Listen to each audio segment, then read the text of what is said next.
Welcome back to the Marketing Madmen. Trip Job and Nick Constantino here with Jamie Arnold, who's the founder of Golf House Academy. We talked a little bit about Jamie's background in the first segment, but let's get into Golf House Academy and, exactly when did you start it? And tell us a little bit about that process. So we opened in February, I think it was the 28th of February, so a little over 3 months ago. Process before that was probably about a year of like planning, finding a space that works and kind of building it out, working with, architects and seeing what we can and can't do. So, we've been open 3 months, but it's probably been a 15-month period since we started the conception. Yeah, and what the hell made you want to open it? I mean, let's call it what it is. Yeah. I mean, it is a, so put it this way. You've been out playing on the tour, now it's a unique place. Running a business. It's a unique place, but you can tell it's from the mind of a golfer and someone that was building a place that he wanted people to be a part of, not just build it to make money. And I say that because I've seen a lot of these trying to capture a trend, and they put bare bones there, they put waitresses and drinks, and they try to make it to capitalize on the trend. Sure. But based on what I saw, you can see that you purpose built it with, one, the ability to grow with the community, but two, so it's a lot of things to a lot of different people. So what made you want to build it, and then what influenced how you built the place out? So my business partner, one of my best friends, Tim Stewart, he's also a PGA member. First and foremost, me and him built this thing together jointly. It wasn't any one of us idea. I first had the idea of doing a kids, just kids. I was like, what do you do if golf's expensive in Atlanta? If you want to get a lesson for your kid, where do you take them? And if you're not a member at a country club, there's not a whole lot of options. You've got maybe Bobby Jones or Charlie Yates or Candler Park, but that's kind of it. So it started there. And then as we started building it, we were kind of like, well, why would we just do the afternoons? Like, why wouldn't we do, women in business clinics and adult beginner camps during the day and corporate events and so on and so. So it kind of started with that. And then it rolled into, well, we don't want to lose these kids, or lose out to some of these better players. So that's where we built like our high performance area. When you walk in, we've got putt view, TrackMan room. So it kind of morphed into this, we'll start with kids into, well, why don't we do something with everyone? And now we've got Ladies Who Golf Atlanta use us as one of their facilities. So we do clinics every week for them. We've got, 130 or 150 women coming through with that, which is nice. I think we've had over, just under 1,000 people visit us in 3 months. Our retention rate is over 90%. So like getting people to come back isn't a problem. And just building it, we wanted it to be flexible. I mean, I know you saw it, like everywhere we've been in the world, if you build a room, you're kind of limited to, you're limited to a room. That's all it is. So we wanted to create a space where you could have it like a driving range because it gave us a bit more room. We didn't have to have nets. We had an impact screen. And then we were like, hey, if we wanted to turn this in a room, could we? Tim was like, imagine if we could do curtains that were retractable like vinyls. And then that was Tim's unbelievable idea. So we met a company, Better Baseball, actually, here in Atlanta, out of Marietta. And they were like, hey, man, we can build curtains on the moon. It's just tell us what you want us to do and we'll do it. And that's what we did. The flexibility of that, what you guys have afforded, because what most people do is they realize they need to make those changes when their place is already built, and it's impossible to do so. So the fact that you built it, because what I saw was like a corporate outing. I mean, you can break off, you can do a little leadership segment, then you can break off to private things and go to a putt here and driving. It is literally built to be accommodating to whatever needs to come in, which is the name of the game, right? If you're just having people adapt to you, it's not as good as you being able to adapt to them. So talk about some of the technology, because I remember we were putting, and to see the topography on a putting green and the rolls and all that stuff and the exact line. I mean, my goodness, I know by my putting game, something like that would be extremely helpful. So talk about some of that tech. Yeah, so that's kind of like part of our high performance. So when you walk in, it's all glass, so you can see in and see what's going. So we wanted to have that open feel. So the putting room it's called Putt View. So basically we have a green, a shaped green under the ground, and they use this LiDAR technology that basically maps like the sea floor. They bring guys from Germany, they come in, they scan the ground. We got these projectors overhead, and pretty much anywhere you want to hit a putt from, it will tell you where you need to hit it, where it's going to break. It shows you, it tracks it. It keeps kind of like your iPhone. It keeps all your stats if you want. You can tell you how many you missed left, how many you missed right. And the cool thing about it is I'm a pretty simple guy, as in I just want to see where the ball goes. But if you're like really into the analytics, like Bryson, for instance, he's got one. He probably uses a lot more of the tech data. So if you want to geek out, you can. But if you want to keep it super simple and just have nothing, you can. So it's kind of, again, flexible. We're not putting anybody in a box. We're like, you can have as much or as little as you want. So that's the putting room. The TrackMan room is kind of like a typical higher end country club. They have a TrackMan. We've got a swing catalyst. We've got 3 high-speed cameras, TV. And that's the one where it's even showing you the weight of your feet and how you strike the ball, the spin and the speed and the velocity. I mean, I was blown away. These are not things I've ever even heard of, let alone have been measured on. But it makes sense once you see how your feet angle affect how you strike the ball, and it starts coming together. So that was another room. Tell us about that one. That one was, when I started seeing some of those stats, I was like, oh my goodness, this kind of makes sense now why these 20-year-olds are doing this. If you're brought up with that technology, imagine the advantage you have over these guys. Did you have any of that stuff when you were training? No, I mean, it was probably just coming out towards when I was like 22, 23, some of the technology, but now it's just so far advanced. But yeah, I mean, if you go to any tour event, you're going to see TrackMans, foresights. So the TrackMan room, like you said, we can measure where your weight transfer is, if it's on your toes, if it's on your heels and your back foot, right? It's really analysis by paralysis. You can have as much or a little again as you want. Out back, where our driving range kind of set up, we use foresights out there, which are great. They kind of give the everyday golfer everything that they need, like their launch angle, how far it went, as whatever you want kind of thing. So it just depends. Like, again, we cater to people, anybody from absolute complete beginners all the way to tour pros. So there's nothing like, we could have a tour event and there's stuff in there for everybody to use, or you could have their son come with them who's never played golf, and we got something for them too. What's the have you had any crazy stories yet? I mean, there's got to be, whether it's someone who is just beginning to play, or some other just kind of crazy event, or I mean, we've had I mean, some of the funny things that have happened so far, I suppose we haven't had too many. When we're talking to people about grip pressure, they'll be gripping the club super light. Yeah. And we'll be like, super tight, sorry. And we'll be like, hey, you just need to hang on to it. Like, if you had a baby bird in your hand, you don't want to kill the bird. You just want to have it tight enough where it's not going to get away. So then, like, the next shot they hit, and I actually posted on our Instagram, which was pretty funny. I tried to blur the face out, but he swings and just lets go of the club, and it just goes flying into the screen. So which was pretty funny. So he took that literally, but no, it's cool. I mean, we've got some people that come into the lesson and go, hey, I'm coming here to get a lesson. I got a tournament next week and I don't want to change anything. That's really always a good one. And or they start telling us what they need to work on in their swings. Those ones are always fun. Yeah.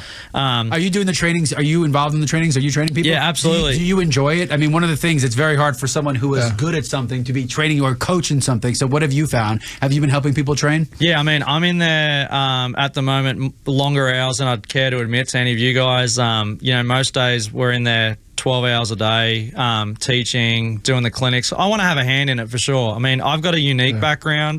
My dad is a 50-year PGA pro, a great coach in Australia. He's won all sorts of awards. I've got, he coached me. My brother was #1 ranked am in the world when he turned pro. My sister's a mid-am champion, +2. Like, our whole family has got a lot of golfing lineage. And I didn't realize growing up as a kid how good I was also at applying the coaching side of it, because I'd never really done a whole lot of it. So like, I'm definitely in there doing the coaching, because one of our things is, like, we don't want it to be a babysitting service. Like, whether you drop your 6-year-old off for a clinic, or you're an adult and you just you're in the corporate world and you want to learn golf, or you want to play with your friends, we don't want people that are driving range like armchair quarterbacks that haven't really done it. I want you to be like, hey, this doesn't feel good. And I'll be like, this is why you got to do it this way. And when I sit there and hit a golf ball, or any of our coaches hit a golf ball, they can still watch them and go, okay, I'm going to listen to this guy because he's done it for a job. Right. So that's probably our differentiator. Let's go back a little bit. So is it better to have someone, in your opinion, that has maybe no preconceived notions, or someone who's got, some ideas, but at least keeps their mind open, versus the person? You don't want somebody who's not athletic just to throw out there and start swinging clubs. I've seen that happen. That experiment does not go well. And I'll use my own example. So, I had some lessons, some bad lessons, I would say, and the person basically made me into what they wanted, and it was incredibly flat, and that just didn't work with, I'd been playing golf for 15 years. So kind of moved back to my old swing, and then I found someone else, and I came in and we started talking about it. I said, look, I just don't want to get too flat. And he said, with incredible dry humor that he had, he goes, you can't be anything but more flat. And I was like, touche, fair point. I said, but I just don't want to get where this is the way you're going to make me. And now I'm a single-digit handicap. I've been, taking lessons from him for 7-8 years. But the point is, at least I had some idea of what I wanted and what hadn't necessarily worked. But then it sounds like there's people who are just closed-minded but want to come in, and I'm guessing that's the challenge. Yeah, one of our coaches, Mark Matza, he's a great player, and he's got a phenomenal golf swing, and we're finding that it's so much easier with someone that's never played before, because we can put them in spots and positions that they don't know any different. So for them, it's great. Like we can put them there, like, awesome. Where someone who's played a little bit of golf, or just say they're not good golf, just say they're 15 or 18 handicappers. Well, it doesn't feel good. I want to change my grip. Well, they got a little bit of knowledge, so it's kind of a sweet spot. The people that are higher handicappers don't mind changing, because they're like, hey, I just want to play with my friends and enjoy it. The ones that are like hit some good shots and they watch a lot of YouTube and TikTok videos, they're a disaster. They're just really hard, because they start dictating to you what they're going to do. Do you have any advice for a 20 handicapper who tends to do better with 6 beers in his system, and then once he goes to 10 beers, it all goes to crap really quickly? Buy a tennis I'm asking for a friend. I'm asking for a friend. Stop playing some pickleball. I'm asking for a friend. So talk a little bit about, because one of the things that I was impressed by, and I've been impressed by, is just, I used to live in that area. It's a unique area. There's a lot of money there, but it's also a very community-based, a lot of kids. It's a unique part of town. Yeah, tell us exactly where it is, too. I don't think we can... Yeah, so we're 1123 Zona Light Road. It's basically just on the backside of like Druid Hills, Morningside area. Yep. Yeah, you're absolutely right. How is the community engaged? And you have to, I know because of how many restaurants have failed in that Morningside area, if you don't get that community buy-in and your regulars, there's not enough commuter traffic, because no one's coming from Alpharetta down in traffic to Morningside to go do it, not on a daily basis. So talk about how the community is engaged, because again, it's essential in that part of town. Yeah, so you're 100% right. We've been fortunate that the community has embraced us, and you can see that off our website. We've got 155 organic 5-star reviews. So people now are Googling golf lessons or golf in Atlanta, and we're popping up. So it's kind of like a snowball, right? It's like one person, if Tripp has a good lesson and he tells one of his buddies, and then he comes, and then before you know it, all his friends, and same thing with the school. So that area, absolutely. Our big thing about this facility is we're trying to make golf accessible. There's no membership, so we're trying to cut down all the barriers. So like buying golf clubs, having dress codes, membership. So now we provide all the golf clubs. We don't have a dress code. To come in for a kid, it's like $30 for an hour. For an adult, it's $50 an hour. So nice. The good thing is we're making it accessible.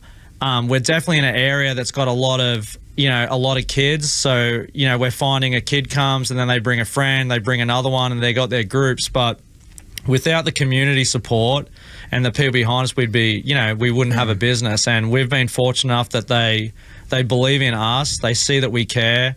They come in kind of expecting X, and they leave with X and Y. And, having great people, doesn't matter what your business is, if you've got good people that care and go above and beyond, it's a recipe to build something great, and that's what we're at the beginning stages of it, but it's looking like it's going to be something really cool. And I'm happy you put one of the things about that neighborhood is because it is such a affluent, high-end neighborhood, you could gouge people for prices. Like you could be that guy, but you don't, and it's pretty. You can see the prices are all listed out. If you want to come in for a club, you come in, and you can come in for for a monthly thing. You come in every time. You can come with buddies, so it's not a private thing. Because most people, how many people really need full private lessons with that much attention? Not everybody. When you're starting, it's more fun to be with people you know and to just kind of joke around. So I think the way you've handled it and the way you've set up to accessibility for all levels, most people say that. They say they want to engage in the community. They say they want to be accessible, but then they charge $600 an hour for the price of accessibility. So I like the way you guys, it's transparent. You see the pricing on there. You see the options. It's important nowadays because everything's much more expensive than it was. Yeah, and we're we're both, me and Tim have got kids, so we're parents too, so we know the game a little bit. My son's 9. There's no gotchas. We're probably way too late. If you cancel within, you just need 2 hours notice, and if you even with 2 hours, we'll credit your account, and you got 30 days. We're trying to make it as flexible and transparent because we don't want people to think that it's gouging, to your point. And the golf clubs are included. If you're going away, just ring us and tell us, and we freeze their membership, and they're not paying the subscription. Or some parents buy a 10-pack and they got 90 days. We're not trying to box anybody in. We're just saying if you like knowing that you've got a class at 4 o'clock on Tuesdays, you can be on the monthly and you're in that class every week. If you're someone that doesn't want to be on a schedule and you go away for work a lot, or you're going to be here next week and you want to do 5 lessons, hey, buy a 10-pack. If you're going to be away, we'll freeze them, whatever. We're just trying to make it simple. I love it. You said it best. There's no gotchas. To customize to your audience. And I think that accessibility is great because, and look, the golf course side of things had a rough last 4 or 5 years. But now, I've started to see some of the pricing out there, and the public courses, the semi-public courses out there. It's starting right now because the interest is growing high. It's becoming, I'm not going to say unaffordable, but there are courses now that are charging $100 or more on weekends that used to be half that. Yeah, absolutely. And that's a big part of our market too, is if you go to Top Golf and you like it, where do you go? And you want to do golf, where do you go? Right. And so we want to be that spot. It's hey, if you want to get better at golf, come to Golf House Academy, because we got great golf professionals that have done it for a living. They know what it feels like to have a 5-foot putt for $1 million, or they know what it's like to miss a cut. They know what it's like to get on a tee box when they're not playing great, and you got water right and out of bounds left, and you got to.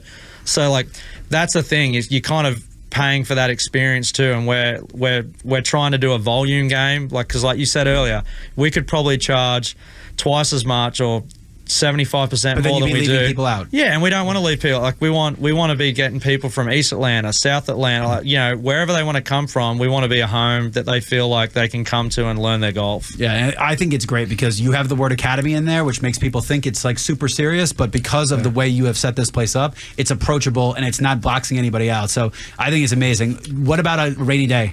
Do you have people because they wanted to go play, they don't play, so it rains, and then all of a sudden they're coming in for lessons, or they're goofing around with their buddies in the putting room? Is weather a trigger? When are you seeing spikes? What is business looking like right now? That's a really good question. Definitely the rainy days, as a brand new business, me and Tim are golfers first match. So we've met a lot of business people in golf, but we're now running a medium-sized business. We kind of skipped small and went straight to medium. So we're still working on times, when are we busy? We thought our weekends we'd be slammed. So Saturday afternoons are pretty quiet, but they used to be pretty dead, but now Saturdays are slammed from 8 o'clock all the way to 3 o'clock. So we're okay, well, now we've got all these simulators unused. Maybe we'll open up to do a range membership where people can come in and hit balls, and we'll just charge them an hourly rate to come and practice. When it's raining, absolutely. We could even be creative and go, hey, it's raining outside, come to Golf House Academy. We've got 10 bays available. The first 10 that come in. What about big events, when the Open was on? Are you able to do things that people who want to kind of see what's going on, but want to be able to... Absolutely. That's again, there's so many things that we can do that it's almost makes our head hurt. So the Masters, for instance, we did a Masters week. I did 2 or 3 corporate events during Masters week. So we had number 12 at Augusta on the projector, so we did nearest the pins. We did a long drive, a drive off 18. We had the Masters going on. We did pimento cheese sandwiches, pulled pork. Super cool. It was awesome. And then there's really no reason we can't do stuff like that for every major, and even not just golf. Like, we could have the World Cup soccer going on the TVs and you'd be in there hitting golf balls, or the baseball, or it doesn't matter what it is, but we're definitely set up and it's easy for us to do corporate outings or team building events. Just right now we haven't had enough time to breathe to have enough people to do everything, but I would love to do more of that, because our space, it can accommodate 50 people pretty easily to 100, and we got plenty of parking, and it's in a good part of town. Yeah, that's a good one. So let's talk about how to get a hold of you, because I think what you just set up is really good for listeners, because the corporate outing part of this, everyone wants something new and fun to do, and because of the way you're set up, it can really, I can imagine bringing my sales team there, getting a little competitive, but not too competitive. And the people who are, because I got guys, we do 4 golf tournaments a year that still haven't swung a club, and it angers me so much, because I started because of work. That's why I started playing 8 years ago. I started swinging a club because of work, and I was like, I have to get good at this. I have 4 salespeople that are afraid to pick up a club and start swinging. That's not good. There needs to be a place, and something like this where maybe they get a little confidence and they start going out and playing. So talk about how they would get a hold of you, and talk about some ideas you have for corporate outings and why they should reach out to you.